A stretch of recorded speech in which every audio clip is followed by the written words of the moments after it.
What's up, guys? This is your Empress Harmony, and I am back with another video. This time, something more important. Not that, any videos I posted previously weren't important, but this one is about the channel. Moving forward, going into the end of this year, start of next year.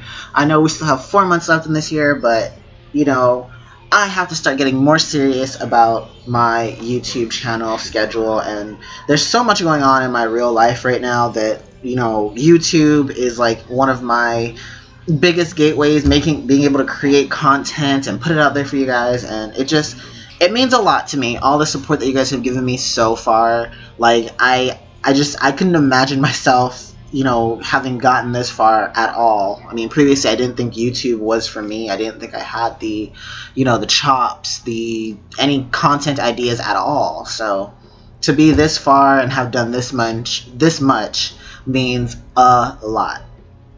But in any case, I'm not going to ramble too long. I just want to hit on some key points right quick. Like I said, about the channel going forward. We still have 4 months left in this year. New Year's around the corner, 2018. We'll be here soon. And I really want to get more serious about, what my YouTube channel is about and what kind of content I plan on putting out going forward. First and foremost, at the top of the list, will be about changing the format of the hero chopping block videos. Since I had started doing the hero chopping block, there were, it went through a lot of changes. At first, it was kind of this long ramble piece that I did while playing the hero, and then it evolved and became more specific and really hit on more key points, and it's still evolving.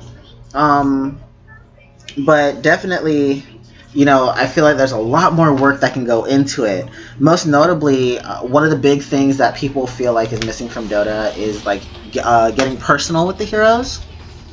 Like there's lore obviously for the heroes, but you would have to go looking for it for yourself. So something I really want to bring into the hero chopping block is discussing the hero's lore a little bit, getting a little bit more familiar with who the hero is outside of just playing them and what their skills are. And definitely, I feel like I can do a better job with organizing and breaking up, the skills and strategies, and to better make the video feel more conversational. Because sometimes, like when I'm recording, I feel like I'm kind of just throwing information at people and not giving them enough time to digest or, discussing with them what I mean by these strategies. And moreover, I don't want the videos to focus on builds and items for the hero specifically. I just want to take a look at the hero, just the hero themselves, and talk with, the viewers about, the point of the video. The hero chopping block is to get a bare bones look at the hero and some tips on how you can get into playing them, and then suggesting some items and, so on and so forth. But like I said,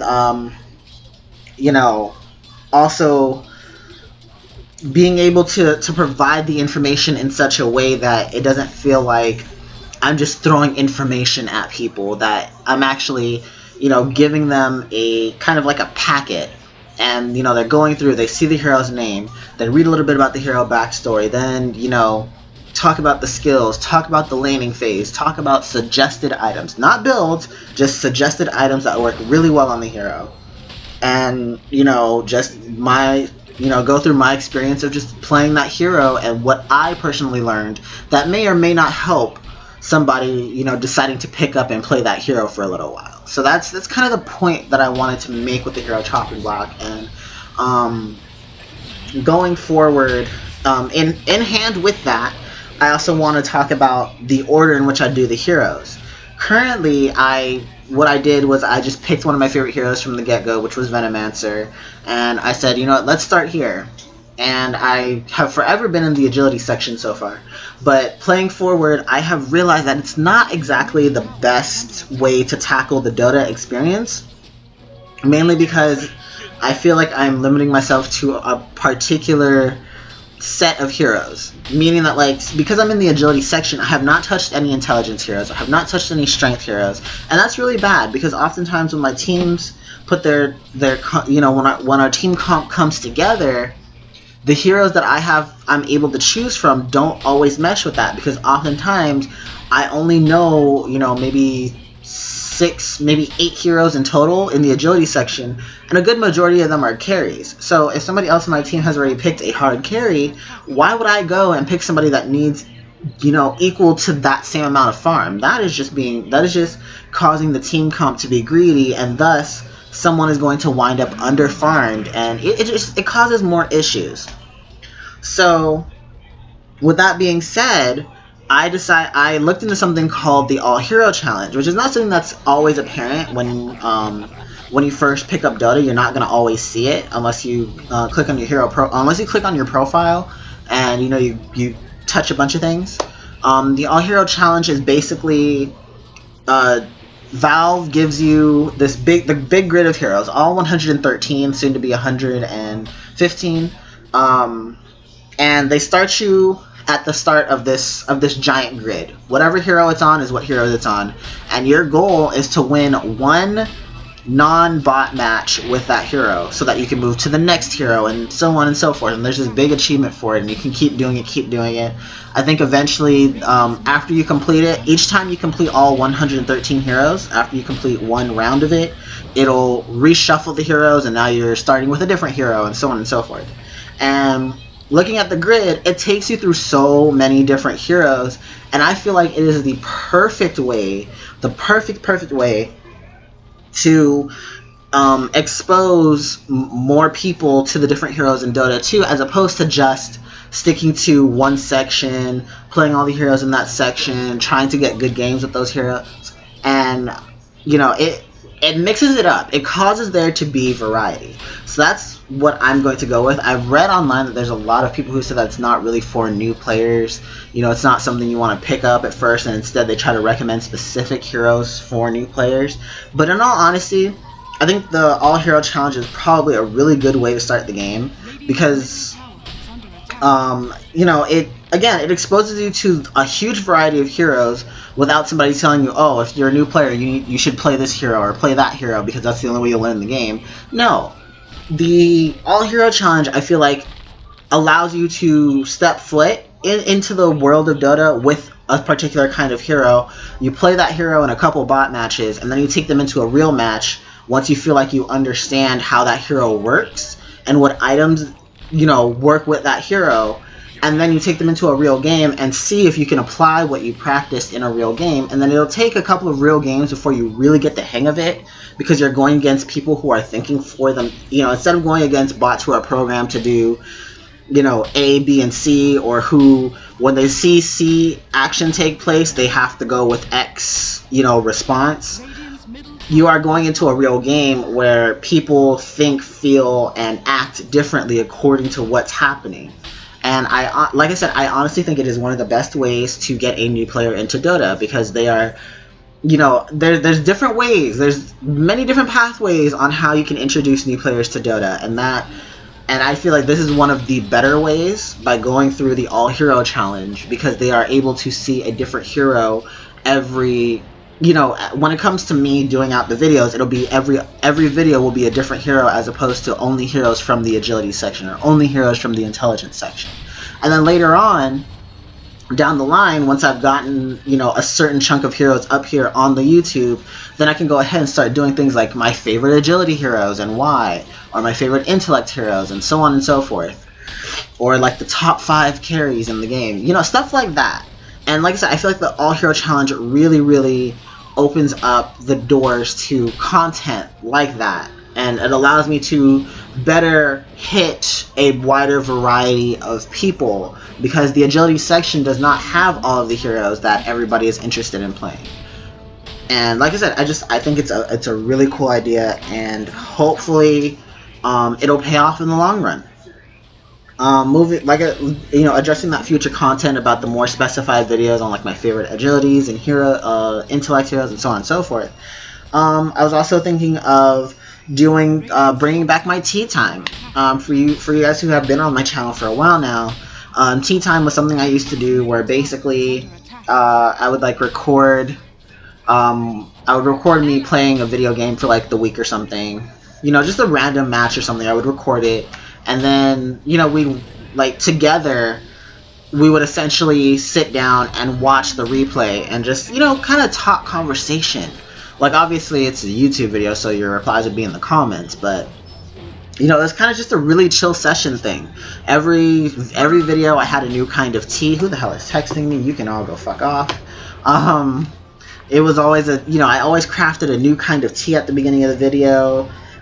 Usually I would add a snack, and then, you know, I would tell viewers, and then we'd sit down and we'd watch this video together, or this replay of this like match, or me running a couple of dungeons when I used to play C9, that sort of stuff. But with it, instead of doing that, you know, tea time would still kind of have that aspect of me, you know, having and it wasn't exactly always tea. I think at one point I did have a smoothie.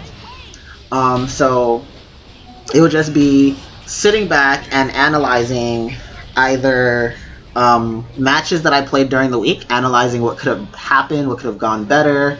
If my friends want to throw in some of their own matches, I would be happy to, you know, do a tea time and discuss with them, you know, the stuff, kind of like an interview almost, about their thoughts during the match, and, you know, we'd enjoy tea over it. Very, very intimate experience.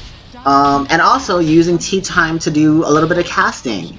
So if anybody that I know has a match that they're willing to send in, we can have some tea time. We can all grab a drink, sit down, watch the match, and, you know, cast everything that's happening, from the draft to the actions to the player thoughts. You know, really make tea time that time for us to kind of sit down and bond over, you know, whatever kind of chaos is happening in the video that we're watching that day or that week. Tea time was like a weekly thing. It was once a week. And definitely another kind of content video I was thinking of doing was for items.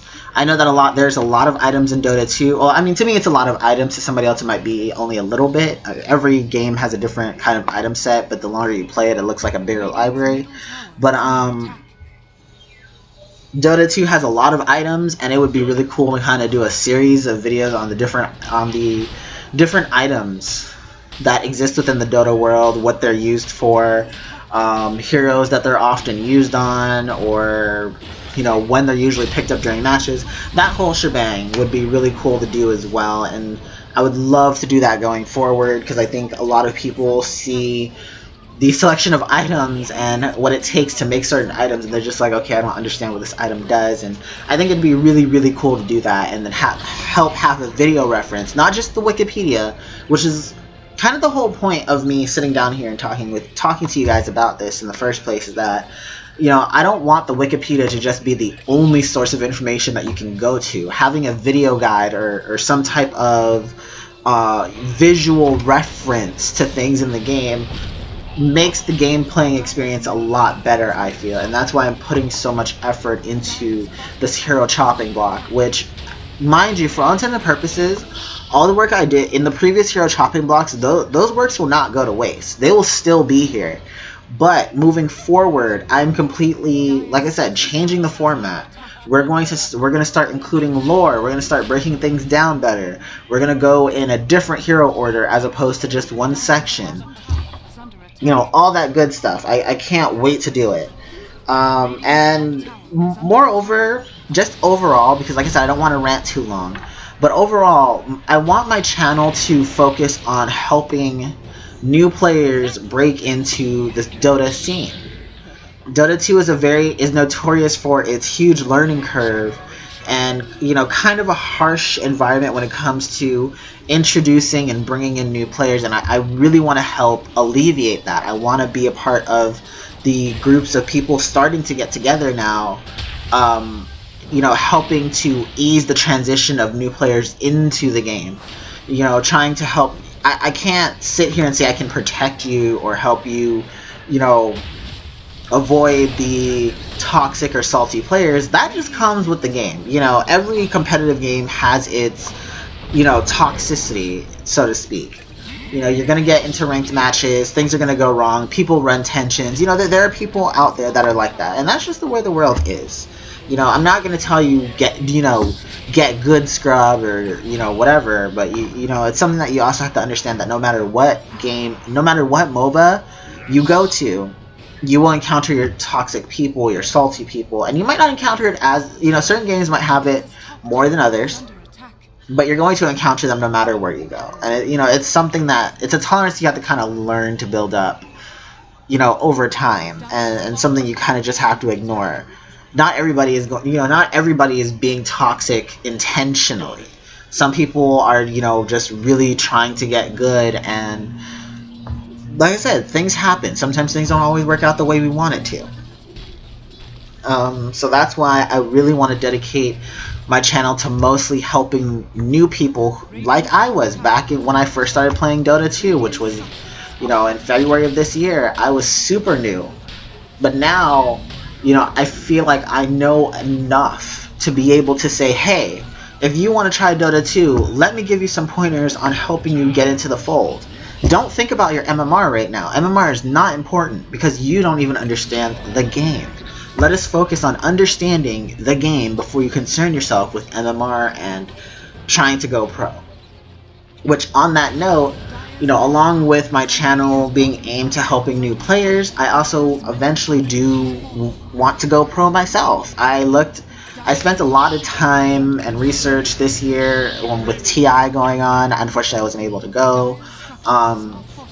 But watching TI this year really inspired me about thinking of going pro, whether it's, being drafted onto a team. I would love to do that one day, maybe, a year or two from now, depending on how good I can actually get.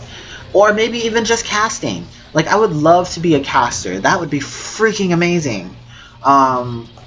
So either scene works out for me, even just coaching maybe. I don't know, whatever the future holds, but that's also part of the intentions of this channel, is that I do want to go pro into either gaming itself and getting on a team, or just casting or coaching, or something where I can have an impact on other people. It would be the bee's knees. It would be the frickin', balls to the wall for me. And just, like I said, moreover, I feel like the Dota 2 community needs more people like that. More people centered on helping others get into the game, alleviate that pressure, that overwhelming energy that they feel when they start up the game and they see this huge roster of 113, soon to be 115 heroes. And just really ease more people into the game and really get people more pumped, more excited, and see Dota as not just another competitive MOBA with a toxic environment, but a community of people who are happy to help each other and make fun of each other and rise together regardless of any issues that they might have with each other, or whatever the case might be. Hey, you might be rooting for another team than I do, but at the end of the day, we're still going to be friends. We're still going to be playing the same game. And anytime I see you in my team, I'm going to do my best to make sure I help you, or, vice versa, so that we both benefit, we both win, we both raise our MMR. And that's going to be that, And it's very, very important for us to come together and, make it happen. Because nobody else is going to make it happen for us. Otherwise, rumors are just going to keep spreading, and things aren't going to get progressively better. And that's one of the things that I always feel like happens to games, is that nobody is willing to step up and grab the torch and say, no, that's not true. If you actually did A, B, and C, you would see that the game is way more than these rumors are saying. And that, like I said, that's what happened to me when I took up Dota 2. I decided, let me jump in. Let me see the game for myself. How toxic is it really? And I've had a blast. I've met so many wonderful people. Finally, because the video is getting a little bit long, I do want to mention that I am thinking of also still including other games into the mix, such as bringing back Continent of the Ninth Seal content, and maybe some Dragon Nest as well. And down in the future, maybe some Black Desert Online, if I can ever get around to doing that. But mainly, just remember the channel is going to focus on Dota 2 and helping new people get into the game. Finally, I do want to mention that I do have a Twitter, so you can go ahead and follow me at Gamer Harmony. It will be in the description, along with my Twitch link. I try to stream as often as possible. You know, streaming is really hard. I'm trying my best with the current computer that I do have. I would eventually like to upgrade at some point, but I'm going to need your help to do that. But anyway, this video is dragged on a little bit longer than I wanted. I just wanted to really update you guys on where I am thinking of going with the channel and what I plan on doing moving forward. Again, I thank everybody for the support they've given me thus far. It means so much to me, and together I know we can do this. I know we can make a big impact, a big difference in, you know, not just Dota 2, but in gaming in general, and I am super pumped, super excited about doing that. Like I said, if you really want to stick around and enjoy the content that I will be releasing soon, please make sure to hit that subscribe button. Follow me on Twitter for the latest updates at Gamer Harmony. And hell, if you have some time to stop by and don't mind seeing a little bit of pixelation but having a lot of freaking fun and just lewdness, then go ahead and follow me over on Twitch at twitch.tv/Empress Harmony. Thank you all so much for viewing this video, and I will see you next time. Ciao!